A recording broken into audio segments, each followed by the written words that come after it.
Hello everyone, मैं प्रीति कोठारी एक नई वीडियो के साथ। और अब जो मेरा नया टॉपिक होगा वो क्लास 10 का चैप्टर नंबर 5 होगा। 4 हो चुके हैं, उनका वन शॉर्ट वीडियो मैंने बना दिया है। अब फिफ्थ चैप्टर है अर्थमेटिक प्रोग्रेशन, तो उसी पे आज हम चर्चा करेंगे। ठीक है, तो स्टार्ट करते हैं।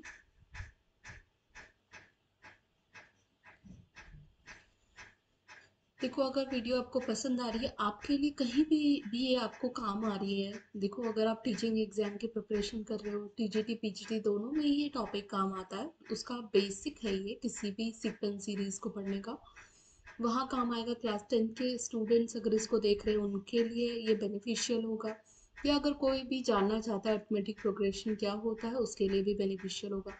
अगर आपको वीडियो पसंद आती है तो लाइक सब्सक्राइब ज़रूर करिएगा, इससे मुझे भी मोटिवेशन मिलता है। Thank you so much. अब आप आगे हम अपना जो वीडियो है वो स्टार्ट करते हैं। देखो, की पॉइंट्स का मीनिंग क्या होता है कि ये जो टॉपिक्स मैं आपको बता रही हूँ यही हम आगे स्टडी करेंगे, और आपको ये ध्यान रखना है कि जितना आप पढ़ रहे हैं फिर वापस आकर के इस की पॉइंट में आइए और देखिए कि आपको इनका मीनिंग समझ में आया या नहीं। तो देखो कि अब हम जब स्टडी करेंगे ना, तो इसमें हम एक तो सीक्वेंस पढ़ेंगे कि सीक्वेंस होता क्या है। ठीक है, क्योंकि आप कहीं वर्ड दो वर्ड हम बहुत सुनते हैं, सीक्वेंस एंड सीरीज, दोनों में डिफरेंस क्या है वो मैं बता दूंगी आपको। प्रोग्रेशन क्या होता है वो प्रोग्रेशन भी हम स्टडी करेंगे। फिर अर्थमेटिक प्रोग्रेशन क्या होता है वो भी देखेंगे, और उसके एंड टर्म्स का सम क्या होता है वो भी देखेंगे। ठीक है, अब स्टार्ट करते। फर्स्ट है सीक्वेंस। देखो, सीक्वेंस वैसे तो हमें पता, हम कहते हैं ना, जैसे अगर आपके पास कोई बॉटल्स है वो रैंडमली कहीं रखी हुई है, आप कहोगे एक सीक्वेंस में रख दो यार इसको, तो आप क्या करेंगे, सबको लेके आओगे और एक प्रॉपर वे में उसको रख देंगे।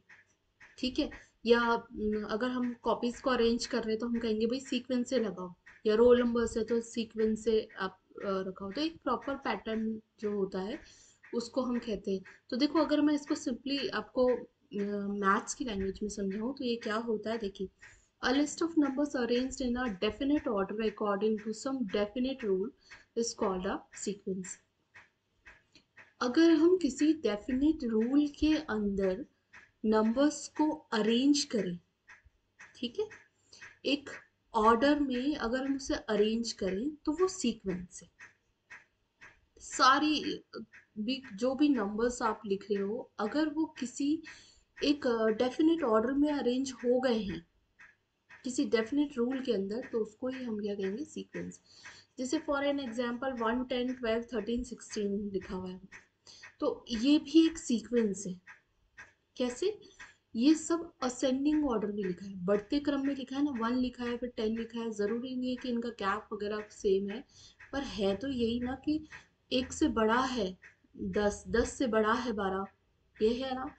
तो ये सीक्वेंस होता है। ठीक है, कि किसी भी चीज को, नंबर्स हो या कोई अदर थिंग्स हो, अगर हम उसको डेफिनेट ऑर्डर में एक किसी डेफिनेट रूल के अंतर्गत अरेंज कर रहे हैं ना, तो वही अरेंजमेंट सीक्वेंस होगा। राइट, नेक्स्ट देखो, अगर 1 2 3 4 लिखा है आपको, ठीक है, 1 2 3 4 5 लिखा है, तो ऐसी कंडीशन में क्या होगा, आप इसको देख सकते हो, या तो आप इसे ये भी कह सकते हो असेंडिंग ऑर्डर में। दूसरा, आप इसको एक और चीज कह सकते हो कि जो नेक्स्ट टर्म है वो प्रीवियस टर्म से 1 मोर है, तो ये हर जगह हो रहा है। 3 2 से 1 ज्यादा है, 4 3 से 1 ज्यादा है। ठीक है, तो ये डेफिनेट रूल के अंदर एक डेफिनेट ऑर्डर में अरेंज नंबर्स है, तो ये क्या होंगे, सीक्वेंस होंगे। यहीं पे मैं एक वर्ड और बता देती हूँ, क्योंकि सीक्वेंस और सीरीज में डिफरेंट कभी कभी कंफ्यूजन होता है कि सीरीज लिखे या सीक्वेंस लिखे। तो कोई भी सीक्वेंस अगर लिखा गया है, ठीक है, जिसमें कुछ भी मतलब एक प्रॉपर ऑर्डर हो, ऑर्डर मीन्स होता है अगर फर्स्ट में कोई नंबर है तो वो फर्स्ट में हो, सेकंड में लिखा है तो वो सेकंड में ही हो, उनकी प्लेस। अब ये 11th में आप फर्स्ट चैप्टर सेट्स में पढ़ेंगे कि ऑर्डर मेनली होता क्या है ना। लेकिन अभी बस इतना ध्यान रखिए कि एक डेफिनेट ऑर्डर होना चाहिए, अरेंजमेंट होना चाहिए उन नंबर्स का, और डेफिनेट रूल के अंतर्गत वो आनी चाहिए, तो सीक्वेंस होगी। दूसरी बात, नंबर्स को हम कॉमाज में लिखते हैं, किसमें, सीक्वेंस में। सीरीज में क्या होता है, अगर आपके पास कोई सीक्वेंस गिवन है, इसका मतलब सीरीज के लिए पहले सीक्वेंस का होना जरूरी है। सपोजिंगली यही एक सीक्वेंस गिवन है 1, 10, 12, 13 और 16 ऐसे कुछ गिवन है, ठीक है। अब आपने इस सीक्वेंस में अगर ऑपरेशंस, इसका कॉमा हटा करके ऑपरेशन लिख दिया 1 + 10, कोई भी ऑपरेशन माइनस डाल सकते हैं आप, और प्लस और माइनस दो ही मेन होते हैं। अगर आप इन दोनों को इसमें लिख रहे हैं, जैसे मैंने +12 लिख दिया, +13 लिख दिया, +16 लिख दिया, फिर प्लस सो ऑन करके लिख दिया, तो ये जो अब ऑपरेशन के साथ जो सीक्वेंस के टर्म्स लिखे गए ना, ये पूरा कंबाइनली मिल करके सीरीज बना देता है। जब सीक्वेंस के टर्म्स के बीच में आप कोई ऑपरेशन ऐड कर देते तो उसको सीरीज कहते हैं, ठीक है। बाकी जहाँ आएगा वहाँ मैं डिटेल से बताऊंगी, अभी आपके पास इतना है नहीं। लेकिन ये होता है कि कभी हम कहीं पढ़ लिया तो उस सीक्वेंस को सीरीज लिख रहे हैं, नहीं, सीक्वेंस कॉमास के साथ लिखा जाता है, जबकि सीरीज में ऑपरेशंस होते हैं, ठीक है। अब ये आपके पास इतना हो गया, आई थिंक मुझे लगता है आपको समझ आ गया होगा कि सीक्वेंस होता क्या है, ठीक है। डेफिनेट ऑर्डर के अंदर अगर अरेंज है नंबर्स डेफिनेट रूल के अंदर, तो उसको हम सीक्वेंस कहेंगे, ठीक है। अब देखिए नेक्स्ट, प्रोग्रेशन क्या है? दो sequences whose term always follow certain patterns are called a progressions, ठीक है। अब उसमें देखो, सीक्वेंस में अभी हमने कहा कि एक डेफिनेट रूल में अगर नंबर्स लिखे हुए थे जैसे 1, 12 है ना, 13, लेकिन हमें ये दिख रहा था कि इसकी एक और चीज, कि जो सीक्वेंस में आप ये नंबर देख रहे हैं ना, तो उसकी पोजीशन ये क्या है, first position, second position, third position में जो नंबर है, तो इस पोजीशन को हम टर्म कहते हैं। ये 1 क्या है, फर्स्ट टर्म का नंबर है, सेकंड टर्म है, ये थर्ड टर्म है, ठीक है। सीक्वेंस के मेंबर्स को, ये इनको एलिमेंट भी कहते हैं। सीक्वेंस के जो एलिमेंट्स हैं, ठीक है, वो उसी को ही हम इनका टर्म कहते हैं। समझ आया? इसको हम कहते हैं फर्स्ट टर्म, ये कहेंगे सेकंड टर्म, ये कहेंगे आप थर्ड टर्म, राइट। अब देखो, हम अगर इसी सीक्वेंस में अभी आप यहाँ देख रहे हो 1 के बाद सीधे 12 आया, सीक्वेंस तो है क्योंकि सब इंक्रीज हो रहा है इंक्रीजिंग ऑर्डर में, लेकिन ये जो है, इनकी टर्म्स के बीच में कोई आपस में रिलेशन नहीं है, कोई भी रिलेशन मुझे तो दिख नहीं रहा। 1 से 12 में क्या रिलेशन है? कोई रिलेशन बस एक ही ये है कि हाँ ये इंक्रीजिंग ऑर्डर में, ऑर्डर तो पता चल गया, लेकिन आपस में हर एक टर्म का एक दूसरे से कोई रिलेशन नहीं है।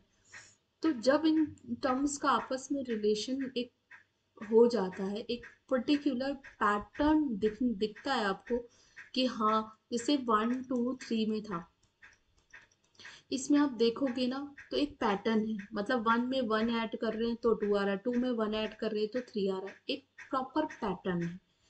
जहाँ पे सीक्वेंस के टर्म्स के बीच में प्रॉपर पैटर्न दिखे, उसको हम प्रोग्रेशन कहते हैं।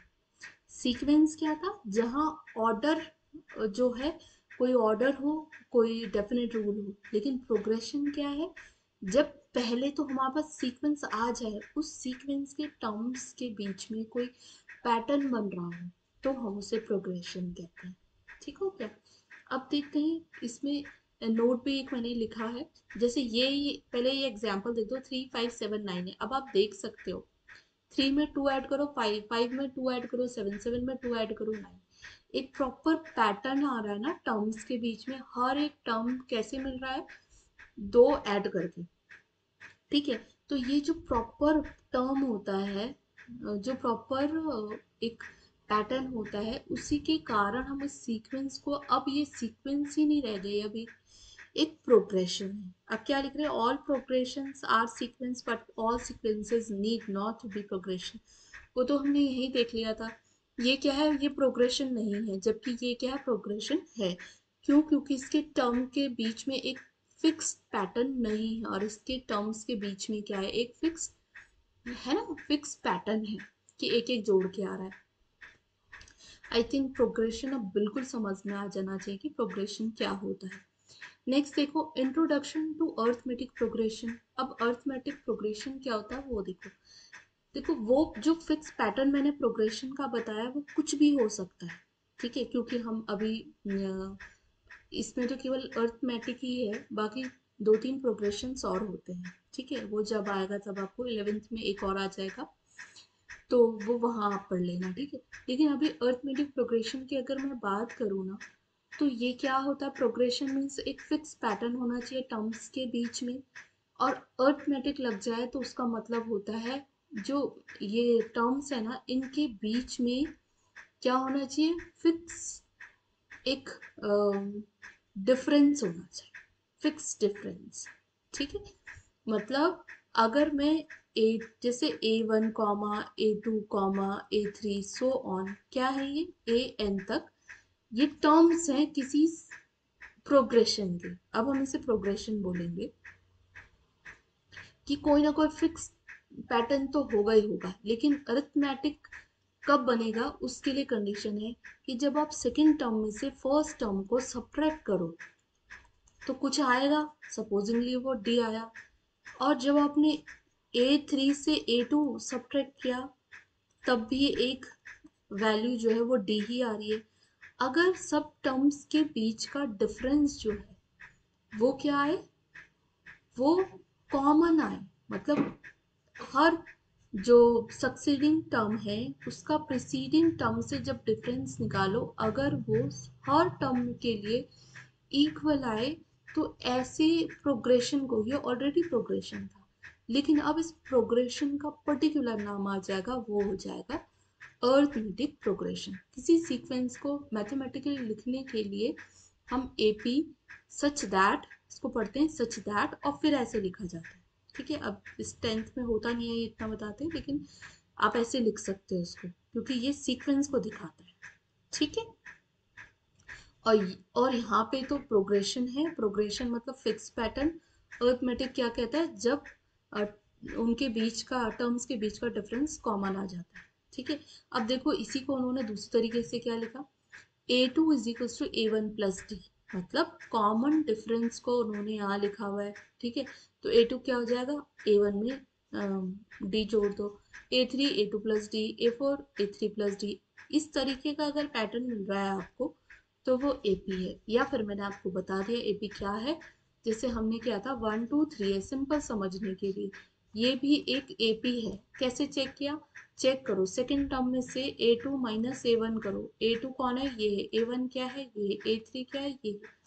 तो आप देखेंगे 1 आएगा, A3 में से A2 सब्ट्रैक्ट करो तो भी 1 आएगा। तो ये क्या है, एक अर्थमेटिक प्रोग्रेशन है, ठीक हो गया। अब आगे देखते हैं, देखो इन जर्नल, अब हम इसे ऐसे भी लिख सकते हैं ए इन जर्नल, वैसे ये वाला जो कॉमा है ये यहाँ पे आएगा, ठीक है। In general A plus D, A plus two D, A plus three D, such so on represent N arithmetic progression. ये आपको थोड़ा याद ही रखना पड़ेगा, वैसे अर्थमेटिक प्रोग्रेशन सब बन सकती है जिनके डिफरेंस जो है टर्म्स का जो डिफरेंस है वो अगर कॉमन आ जाए या सेम आ जाए तो सारे अर्थमेटिक प्रोग्रेशन ही बनाएंगे सीक्वेंसेस। लेकिन कुछ याद कर लो आप, जैसे एक इन्होंने लिखा है ए कॉमा ए प्लस डी, है ना, ए प्लस टू डी और ए plus three D, A plus four D, ठीक है। ये क्या होगा देख लो आप, इसको आप इससे सब्ट्रैक्ट करो तो सब्ट्रैक्ट करोगे डी आएगा, यहाँ से यहाँ सब्ट्रैक्ट करो डी आएगा, यहाँ से यहाँ सब्ट्रैक्ट करो डी आ जाएगा, सो ऑन करके। तो कभी आपको क्वेश्चन ऐसे वर्ड्स में आ जाते हैं ना, तो उस सेंटेंस वाले क्वेश्चन को सॉल्व करने में ये सीक्वेंस या फिर ये अर्थमेटिक प्रोग्रेशन बहुत हेल्प करता है। तो इसलिए ये बताया गया आपको A plus D, A plus two D, a plus 3d so on represent an arithmetic progression where a is the first term and d is the common difference, right? This is called general form of AP, इसी को हम general form भी कहते हैं, ठीक है। इसमें हम a हमेशा फर्स्ट टर्म लेंगे और d को हम कॉमन डिफरेंस लेंगे, ठीक हो गया। अब है देखो, if number of terms in AP is finite, जैसे मैंने यहाँ तीन ही लिखे 1 2 3, ये फाइनाइट है। अगर टर्म्स फाइनाइट है तो एपी भी फाइनाइट होगी। अगर टर्म इनफाइनाइट है, जैसे इनफाइनाइट क्या थी, ये वाली थी, टर्म इनफाइनाइट है तो एपी भी क्या होगा, वो इनफाइनाइट एपी बनेगा, ठीक है, एन इनफाइनाइट एपी, राइट। अब देखते हैं next, examine that the sequence 13 10 7 4 is an AP. हमें ये चेक करना है तो करते हैं। मैंने कहा आप इसको ऐसे लिख दिया करो, अभी हमें पता नहीं है ना ये एपी है या नहीं, तो हम इसको सीक्वेंस लिखते हैं simple S such that S पे या कोई और नंबर भी लिख सकते हो आप, क्योंकि एस को यहाँ सम से भी दिखाते हैं, ठीक है। चलो अब ऐसे से दिखा रही हूँ मैं सीक्वेंस को, 13 10 7 4 और सो ऑन करके मैंने लिख दिया, ठीक है। ये कोई सीक्वेंस लिख दी मैंने। अब ये एपी है या नहीं, इसके लिए मैं क्या करूंगी, इसको A1, इसको A2, इसको A3, इसको A4 ले लूंगी। अब देखो A2 माइनस A1 करूंगी, कितना आएगा, 10 माइनस 13, कितना आएगा, माइनस का 3। वैसे A3 माइनस A2 करो तो 7 माइनस 10 आएगा, कितना आ जाएगा, माइनस का 3। ऐसे ही आप A4 माइनस A3 करो तो वो आ जाएगा 4 माइनस का 7, वो भी माइनस 3। तो यहाँ देखोगे ना, जो कॉमन डिफरेंस है वो क्या है, कॉमन है, मतलब जो डिफरेंस है वो कॉमन है ना। तो जब डिफरेंस कॉमन है तो ये क्या हो जाएगा, एक ये प्रोग्रेशन आपका एपी हो। समझ आया इतना, कि बस आपको क्या केवल क्या करना है, इनका डिफरेंस चेक करना है। अगर सबका डिफरेंस सेम होगा तो वो क्या बन जाएगा, एपी बन जाएगा। बस कितना आसान है एपी। अब देखो right an AP having 4 as the first term. देखो अब फर्स्ट टर्म हम अभी किससे दिखा रहे थे, ए से। Common difference and -3 as the common difference. Common difference को किससे दिखा रहे थे, डी से दिखा रहे थे। वो कह रहे राइट एन एपी, ठीक है। अब इससे आपको एपी लिखनी है पूरी, तो आप इसको कैसे लिख सकते हो, अभी हमने एक पढ़ा था जिसमें मैंने आपको बताया था एपी क्या है, ए है, फिर है ए plus D, A plus 2D, A plus 3D, ठीक है। और इन्होंने फाइनाइट इनफाइनाइट का तो कुछ बोला नहीं, इसलिए मुझे इनफाइनाइट इसमें करना पड़ेगा। अब एपी सच दैट ए क्या है, 4, दूसरा क्या हो जाएगा 4 माइनस 3, फिर नेक्स्ट क्या हो जाएगा 4 माइनस 2, 4 प्लस 2 माइनस का 3, नेक्स्ट 4 प्लस डी और ये सॉरी 3 और माइनस का 3 कॉमा सो ऑन, ठीक है। तो एपी कितना हो गया, having 4 as the first term ना। अब देखो 4 कॉमा ये कितना हो जाएगा 1 कॉमा, इसमें करो 4 माइनस का 6, ठीक है, 4 माइनस का 9। तो ऐसे ही आप इसे सॉल्व करेंगे तो AP such that 4 comma 1 comma minus का 2 कॉमा माइनस का 5, ये आपका एपी बन गया। तो इसीलिए मैंने आपको कहा था कि आप इसको याद कर लो। देखो इससे मेरा क्वेश्चन कितना आसान हो गया है ना, ऐसे लिख दिया और आसानी से हमारा फर्स्ट सेकंड थर्ड टर्म निकल के आ गया, ठीक है। अब नेक्स्ट देखो nth term of an AP. अभी तक तो हमने ये पढ़ा एपी क्या होती है, कि कोई भी प्रोग्रेशन अगर दिया हुआ है उसमें टर्म्स का डिफरेंस निकालो, अगर सब बराबर आ रहा है तो वो एपी है, नहीं आ रहा है तो वो एपी नहीं है, वो सिंपल एक कोई अदर प्रोग्रेशन होगा या कोई अदर सीक्वेंस होगी। nth टर्म कैसे निकालते हैं, अगर एपी का first term of an AP is a, ये ए जो है वो टर्म है, फर्स्ट टर्म है, कॉमन डिफरेंस डी है, देन इट्स nth टर्म को हम ऐसे लिखते हैं, ठीक है। इसका भी डेरिवेशन होता है बट डायरेक्ट अभी देख लो, A N is equal to A plus N minus one into D, ये होता है, ठीक है। nth term of an AP is also, इसी को हम कभी कभी वो बोलता है कि जनरल टर्म निकालो, तो इसका मतलब होता है nth टर्म ही निकालना है उसका, ठीक है। अब इससे करके देखते हैं, फाइंड दी 20th टर्म। अब देखो इसमें जैसे मैं सब्ट्रैक्ट करूंगी इसमें ना, तो यहाँ 4 आएगा, यहाँ पे भी सब्ट्रैक्ट करूंगी तो यहाँ पे भी कितना आ जाएगा, माइनस का 4, यहाँ पे भी माइनस का 4, यहाँ भी सब्ट्रैक्ट करके देख लो माइनस का 4 आएगा। तो ये तो हमें पता चल गया कि ये एपी है।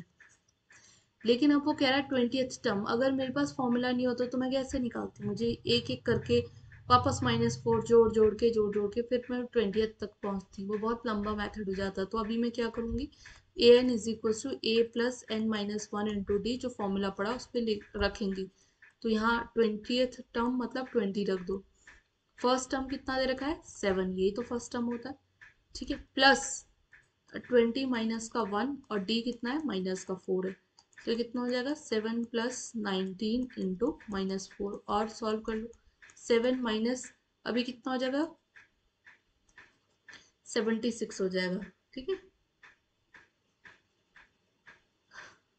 अब थोड़ा सा और सब्ट्रैक्ट कर लो इसको, तो मेरे ख्याल से 69 हो रहा है, ये हो रहा है 69, ओहो हाँ ठीक है, तो ये हो गया माइनस का 69। तो इसका जो 20th टर्म है ना वो -69 आएगा। आसानी से आ गया है। तो एक ये फॉर्मूला थोड़ा आप देख लेना, ठीक है। अब नेक्स्ट देखते हैं sum of first N terms of an AP. देखो एन टर्म्स मतलब पहला टर्म होता है A1, दूसरा होता है A2, तीसरा होता है A3, चौथा होता है A4, ऐसे ऐसे कितने टर्म है, AN मतलब फाइनाइट टर्म है।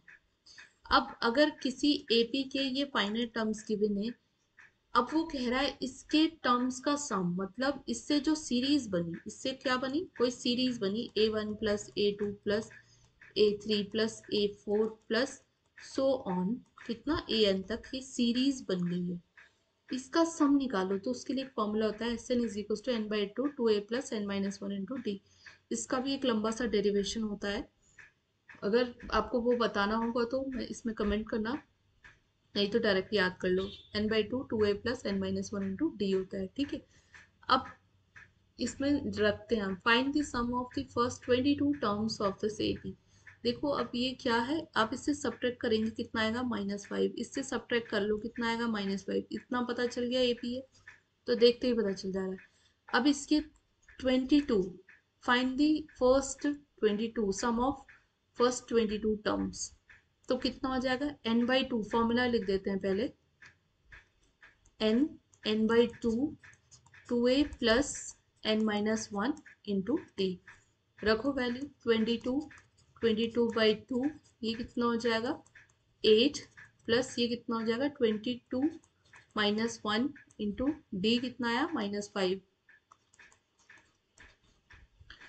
S22 इज इक्वल टू 11 आ गया, कैंसिल करो, कितना बचा 16 प्लस का 22 में से 1 सब्ट्रैक्ट करो 21 इंटू माइनस का 5। जब तक साइन सॉल्व नहीं हो जाते तब तक लिखना पड़ता है, ठीक है। 16 माइनस, अब 5 से मल्टीप्लाई कर दो, 5 1 जा 5, 5 2 जा 10।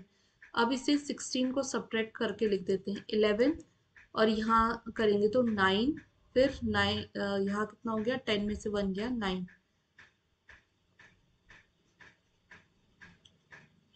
ठीक है। यहाँ पे 8 होगा ना, 89 आ रहा है, वो भी माइनस का। इसकी भी मल्टीप्लाई कर दो तो माइनस का 11 9 जा 11 9 जा 99, 11 8 जा 88, और उसमें 9 ऐड करो तो मेरे ख्याल से 97 आता है, ठीक है। तो ये इसका सम आ गया, इतने सारे टर्म्स का जो सम आ रहा है वो ये आ रहा है, ठीक है। तो आई होप समझ आया होगा आपको कैसे करना है क्वेश्चंस को। तो डायरेक्ट फॉर्मूला में हमने पुट किया है। अब देखो एक ना, कई बार ये तो बहुत बार एग्जाम में मेनली वो इस तरीके के क्वेश्चन पूछ देता है।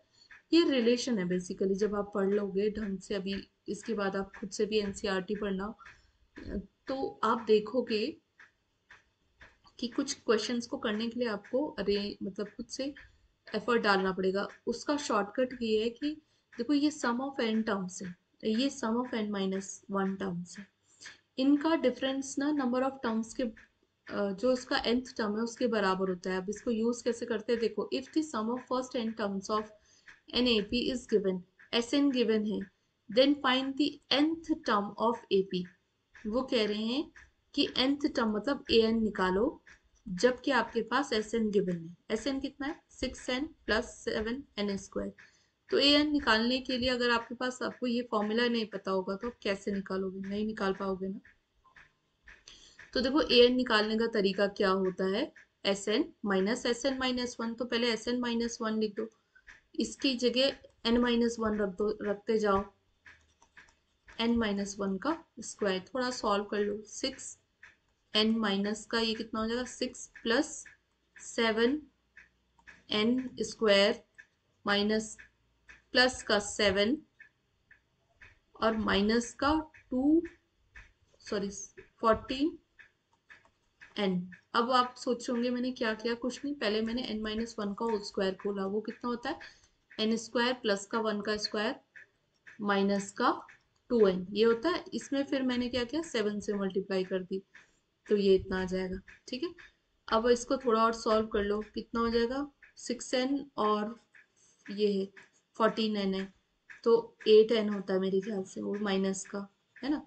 इसमें करेंगे तो 1 6 और 7 में 1 और प्लस का 7n² है। अब an हमने अभी देखा sn - होता है, पुट करो। sn कितना है 6n प्लस 7n² है, माइनस ये करो तो कितना होगा 8n। देखो यहाँ पे हमें माइनस लगाना है इसके बाहर, तो ये सब चेंज हो जाएगा, तो ये प्लस का हो जाएगा, माइनस का 1 हो जाएगा, माइनस का 7n² हो जाएगा। अब देखो ये 6 है, ये 8 है, कितना होगा 14n। ये 7n² से 7n² कैंसिल, ठीक है, और माइनस का 1 बच रहा है। तो यही आपके पास वैल्यू हो गई। अब इसका 10th टर्म निकालना है तो यहाँ पे 10 रख दो, तो 14 इंटू 10 माइनस 1 हो जाएगा 140, माइनस का 1 139 इसका आंसर आ जाएगा। इसके बाद उसने 10th टर्म भी पूछा था ना वो। अब नहीं तो आप पहले सोचते कि कहाँ से क्या करें, यहाँ से पहले पहला टर्म निकलता फिर दूसरा। इतना नहीं, ये रिलेशन याद रखो कि ये रिलेशन क्या होता है। आप बेसिकली ना आप किसी कोई इजी एग्जांपल लेना और उस पर पुट करना, तो एलएचएस आरएचएस के बराबर ही आएगा। ये फॉर्मूला है इसलिए मैंने डायरेक्ट करवा दिया, ठीक है, इसका सबका डेरिवेशन है। लेकिन ये शॉर्ट वीडियो तो बहुत ज्यादा लंबी